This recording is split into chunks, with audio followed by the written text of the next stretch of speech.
Here are some questions I get on a regular basis. Should you wait to buy a house? Should you wait for mortgage rates to come down? Should you wait for home prices to fall? Or should you wait for the economy to feel more stable? I hear these questions almost every single week.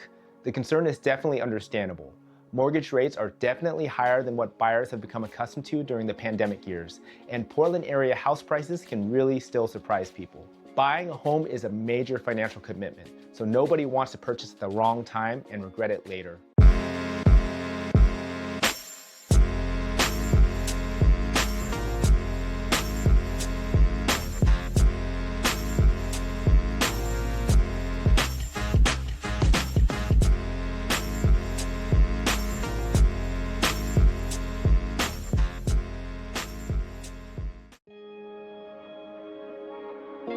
We are all wishing for a magical moment when rates are low, inventory is plentiful, sellers want to negotiate, and everyone feels confident about the economy. That perfect combination rarely happens, if ever. When rates are low, the competition may be intense. When prices soften, buyers may be more nervous about the economy. There's almost always a reason to hesitate. So the real question is not just, is now a good time to buy? The better question is, now a good time to buy for you? In this video, I'm going to explain when waiting is the smart decision, when buying in a higher rate environment can create opportunities, when refinancing fits into the conversation, and what happens if the market softens after you buy. And I also want to mention the 5 questions I think every single buyer should answer before they move forward. If we haven't met before, my name is Steven Tran. I'm a real estate broker and investor serving the Portland metro area and Southwest Washington. If you're thinking about buying or relocating to the Portland metro area, please make sure to subscribe. I post new videos every Monday about buying houses, Portland area real estate tours of new construction and great homes in the Portland area. I talk about investing strategies and living in Oregon and Southwest Washington. And if this video helps you, please make sure to hit the like button. And if you want help evaluating whether buying now makes sense for your situation, you can call or text me at 971-285-2002 or email me at steven@diverserg.com. But before we go any further, let's talk about what's actually happening right now. As of July 2026, when I'm filming, mortgage rates are sitting at around 6.6%. That's lower than the peak rates we saw in 2023 and 2024, but still higher than the ultra-low rates we saw in 2020 and 2021. So what does that mean in real terms? It means that we're in a middle ground market and that rates are not low enough to trigger a massive surge of buyers all at once, but they're also not high enough to completely freeze demand. Here's what I'm seeing now in Portland and in Southwest Washington right now. Well-priced homes are still getting attention, but buyers are not rushing in with 10+ offers like we saw during peak frenzy years. And also, there's more negotiation opportunities. Buyers are more frequently able to negotiate repairs, credits, or rate buy-downs. Also, builder incentives are still strong. Many builders are continuing to offer 2 or 4% of the home price in terms of incentives to help offset the financing costs. And I also want to mention that inventory is slowly improving and that there are more options than in previous years, giving buyers more time to make decisions. And this is important. We are not in a perfect buyer's market, but we're also not in a hyper-competitive seller's market. Right now, we're in a balanced environment where strategy matters more than timing at this moment. And this is exactly the type of market where buyers who are prepared can find strong opportunities, especially if they understand how to negotiate and structure their financing. And you need a great agent to do that. Now, let's get into when waiting might actually make sense. One big reason to wait is the uncertainty around your income. Maybe you just started a new job, or maybe your company has announced layoffs. And also, maybe you work on commission like me, and your income has been inconsistent. Maybe you're planning to change careers, start a business, or relocate in the next year. I will say this, once you own a home, your mortgage payment is due every single month, whether your professional life goes according to plan or not. The lender does not reduce your payment because your commissions were lower that quarter. Property taxes, insurance, utilities, and maintenance also don't disappear because your company went through layoffs. Falling behind on a mortgage can become financially disastrous. It can damage your credit, create serious stress, and in an extreme situation, eventually put your home at risk. That does not mean you have to have an absolutely guaranteed job. No job is guaranteed forever. But you should have reasonably predictable income, a backup plan, and enough financial reserves to absorb a disruption. If your employment situation is changing rapidly, Waiting until you have more stability may be your smartest decision. The second reason to wait is if buying would use up nearly every single dollar you have. There's a major difference between having enough money to close and being financially prepared to own a home. Closing is just one day, and home ownership begins the day after closing. You may need furniture, you'll have moving expenses, immediate repairs, tools, landscaping equipment, or improvements to the house that you didn't anticipate. At some point, a water heater, furnace, appliance, plumbing fixture, or another system will need your attention. You'll also need protection against financial emergencies that have nothing to do with the house. Your car can break down. You can experience a medical emergency. You can temporarily lose income. A common recommendation is to maintain at least several months of living expenses in reserve, but the right amount depends on your job, household, property condition, and risk tolerance. I would rather see someone wait 6 months, build a strong reserve, and buy with confidence than close immediately and feel stressed by every unexpected expense. The third reason to wait is if you're unlikely to stay at least several years in this home. Equity takes time to build. Early mortgage payments contain a larger interest component, and buying and selling both involve transaction costs. If you were to purchase today and sell in a year or two, appreciation may not be enough to offset your closing costs, maintenance, improvements, and the eventual cost of selling. One alternative is to keep the property as a rental when you move. That can be an excellent long-term strategy if the rental income supports the expenses and you're willing to become a landlord.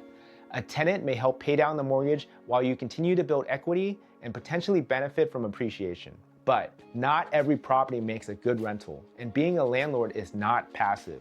You'll have vacancy risk, repairs, maintenance, tenant communication, turnover expenses, and legal responsibilities.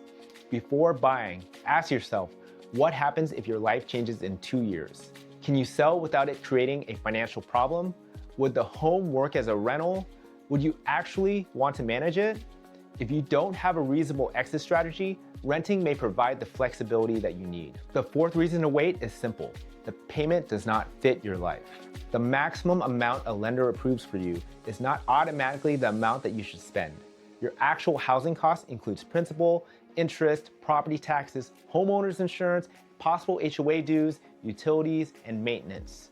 You should be able to make the payment while continuing to save, invest for retirement, travel, enjoy your life, and manage unexpected expenses. If buying a house means you would stop saving completely, eliminate every non-essential expense, and feel anxious every single month, the home probably is too expensive and not worth it. Your house should support your life. It shouldn't control it. The fifth reason to wait is if the decision is being driven by pressure rather than readiness. Maybe your parents keep asking you if you're going to buy. Maybe your friends are homeowners.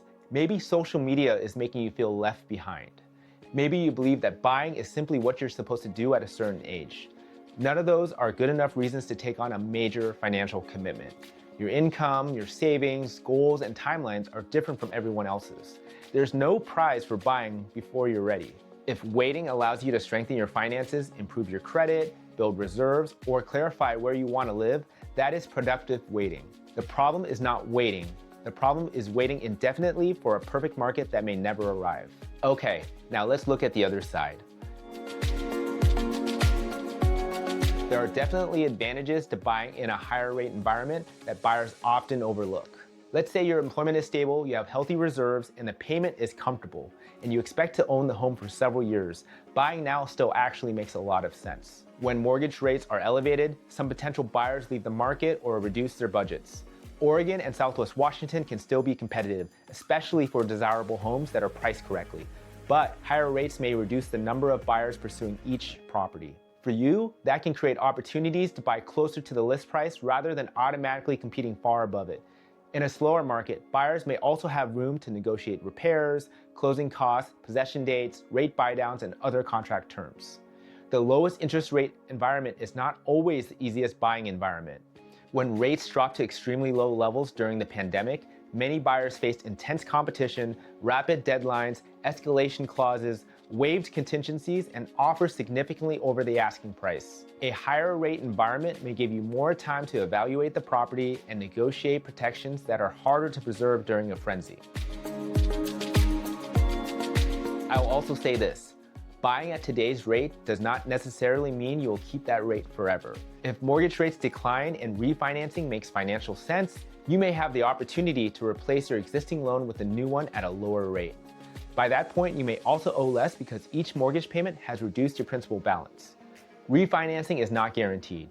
You still need to qualify based on your financial situation, the property's value, your equity, and the loan guidelines available at that time. Refinancing also has costs, so the savings needs to justify the transaction.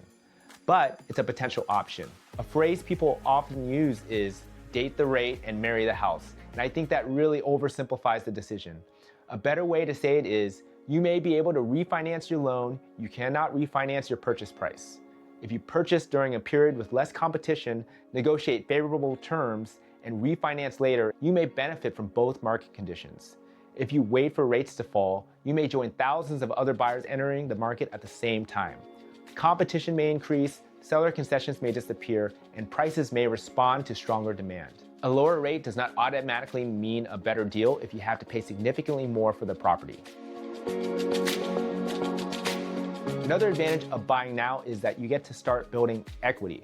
Equity and appreciation are related, but they are not the same thing. Home appreciation is the increase in your property's market value. Home equity is your ownership interest in the property. It is generally the difference between the home's value and what you still owe. Your equity may grow because you pay down the loan, because the property appreciates, or through a combination of both.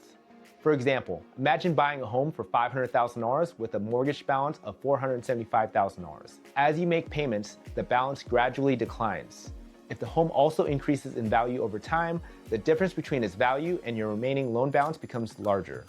And that's why time can be so important in real estate. You are not only hoping for appreciation, you are reducing the debt with each payment.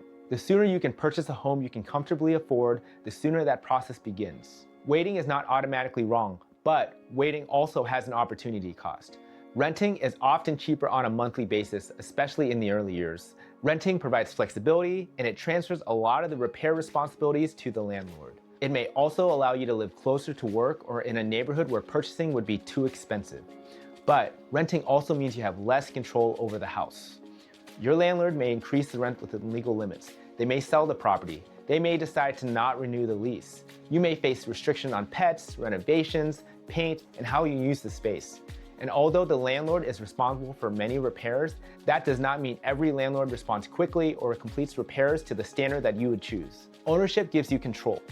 You can remodel the kitchen to fit how you cook, you can plant a garden, build a deck, create a home office, improve the yard, or make the home work for your family. Those benefits are difficult to quantify in a spreadsheet, but they matter. A home can provide privacy, stability for children, stronger neighborhood connections, the ability to host family, and the confidence that you are not moving because someone else decided to not renew your lease. Home ownership is both a financial decision and a lifestyle decision. Also remember, Portland is not one uniform housing market. A house in Selwood behaves much differently than a property in North Bethany.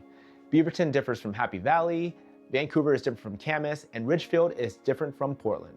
When I evaluate whether buying makes sense, I look at the specific neighborhood, property type, schools, transportation, planned development, inventory, price trends, and buyer demand.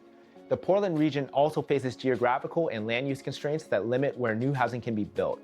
That does not guarantee appreciation, but limited supply can support long-term demand for well-positioned properties. The goal is buying a quality property in a location that fits your life and has reasonable long-term demand. New construction is one of the strongest opportunities in the current market. Many buyers assume a new home will automatically cost them more than a resale property.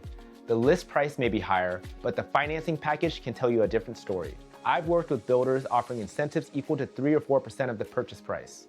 For example, on a $600,000 home, 4% is $24,000. Depending on the builder and financing requirements, these funds may be used towards closing costs, permanent rate buydowns, temporary buydowns, appliances, blinds, landscaping, or upgrades. A builder may not want to reduce the recorded purchase price because that can affect other sales in the community, but they may be willing to contribute substantially towards your financing. That can lower the monthly payment by hundreds of dollars and materially change the affordability conversation.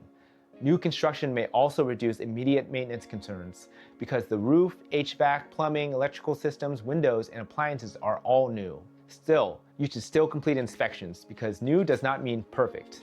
but many buyers value the warranties and lower likelihood of a major replacement immediately after closing. These incentives are generally strongest when builders need to move inventory. If rates fall and buyer demand surges, many of those incentives may shrink or disappear completely. That is another reason why waiting is not automatically the safer financial choice. Resale buyers may also have options. A motivated seller may agree to contribute towards the buyer's closing costs or rate buy-down. You may be able to negotiate a temporary buy-down that reduces the rate during the first 1 or 2 years, or use seller credits towards a permanent buy-down. An adjustable rate mortgage may also make sense for certain buyers, although it does introduce future rate risks and also needs to be evaluated very carefully. None of these strategies is universally right. The right option depends on how long you expect to keep the loan, your cash reserves, your risk tolerance, and the difference between the available rates and costs. A good lender should be able to explain multiple scenarios rather than just simply handing you one payment estimate. And having a good agent, like myself, should help identify motivated sellers, evaluate comparable sales, negotiate favorable terms, and compare resale opportunities against new construction. This is one of the biggest fears that buyers have. What happens if you buy and the market softens? The answer begins with your timeline. If you need to sell within the next year, a decline could cause a serious problem because you may not have enough equity to cover your transaction costs. Also, if you plan to own the home for 7, 10, or 15 years, short-term fluctuations are generally less important. Real estate does not appreciate in a perfectly straight line. You'll have flat years, there can be declines, and there can also be years of rapid growth. You can protect yourself by buying a property that you can comfortably afford, maintaining reserves, preserving appropriate contract protections, choosing a location with consistent demand, and planning to own for the medium or long term. Do not buy because you assume the home will immediately appreciate. Buy because the home fits your life and because the long-term financial plan makes sense without relying on instant gains. Waiting feels safe because you are avoiding a decision, but waiting is still a decision. Suppose you wait 2 years for rates to fall. During that period, you'll continue to pay rent, prices may fall, remain flat, or rise. Rates may decline, stay elevated, or increase. Builder incentives may improve or disappear. Nobody knows in advance. The relevant question is not simply what happens to rates. You need to consider the combined effect of rent, prices, competition, concessions, appreciation, and the time you could have spent paying down a mortgage. Waiting may be smart if it helps you improve your savings, improves your credit, stabilizes your career, or determines where you want to live. Waiting is less useful when you're financially ready and simply hoping every market condition becomes perfect at the same time. Okay, here's the framework that I use when I'm talking with my buyers. First, is your employment reasonably stable? You do not need a guaranteed job, but you should have consistent income and a plan for handling a temporary disruption. Secondly, will you have an emergency reserve after closing? You need more than the down payment and closing costs. Third, is the complete monthly payment comfortable? I want you to include the mortgage, property taxes, insurance, your HOA dues, utilities, and a maintenance allowance. Do not base your decision only on the maximum amount that a lender approves. Fourth, do you expect to own your property for at least several years? The longer your timeline, the more opportunity you have to absorb transaction costs, build equity, and manage temporary market fluctuations. And fifth, does buying improve your life? Will the home give you needed stability, space, privacy, school access, neighborhood connections, or control over your environment? If the financial plan works and the house meaningfully supports your life, buying may make sense even when rates are not ideal. If your finances are fragile, your plans are uncertain, or the payment feels uncomfortable, waiting may be the better move. So, should you wait to buy a house? For some people, absolutely. If your income is unstable, buying will drain your savings, the payments will feel uncomfortable, or you will likely move again soon. Waiting may be the responsible decision, and please use that time intentionally. Build your emergency fund, improve your credit, pay down high-interest debt, talk with a lender, and learn what payment actually fits your budget. Figure out what areas and property types work for your long-term goals. But if you have stable income, money left over after closing, a comfortable payment, and you plan to own the home for several years, waiting solely because mortgage rates feel high may not give you a better outcome. As I mentioned, rates could fall, but competition could increase. Home prices could soften, but they can also remain flat or rise. Builder incentives and seller concessions that are available today may become less generous if buyers return to the market. There is absolutely no market where every factor works in the buyer's favor at the same time. And I'll also mention the goal is not to perfectly predict interest rates or home prices. The goal is to buy a home that fits your life at a payment you can comfortably manage with a financing strategy that supports your long-term plans. Buying a home should not be treated like a short-term market bet. Remember, it's a place to live, a long-term financial tool, and for many people, an opportunity to create stability and build wealth over time. If you're trying to decide whether you should buy now or wait, I'd be happy to help you work through the numbers. We can look at your current rent, your comfortable monthly payment, your savings, your timeline, and the areas where you're considering buying. I can also connect you with one of my trusted lenders or mortgage broker partners to compare loan options, rate buydowns, down payment assistance programs, seller credits, and new construction options and incentives. The goal is to not pressure you into buying. If waiting is the better decision for your situation, I will tell you that. But if there's a strong opportunity available now, I can help you understand it and build a plan around that. You can call or text me at 971-285-2002 or email me at steven@diverserg.com or use the scheduling link in the description to set up a consultation. You can also download my free Portland relocation guide using the link below. If this video helped answer some of your questions, please make sure to hit the like button and subscribe to my channel. I post new videos every Monday about buying a home, relocating to Oregon and Southwest Washington, new construction, real estate investing, and the Portland area housing market. Also, leave me a comment below. What is the biggest thing holding you back right now from buying a house? Is it the mortgage rates, the monthly payments, your down payment, home prices, or is it the uncertainty around the market? Thanks again for watching, and I'll see you in the next video.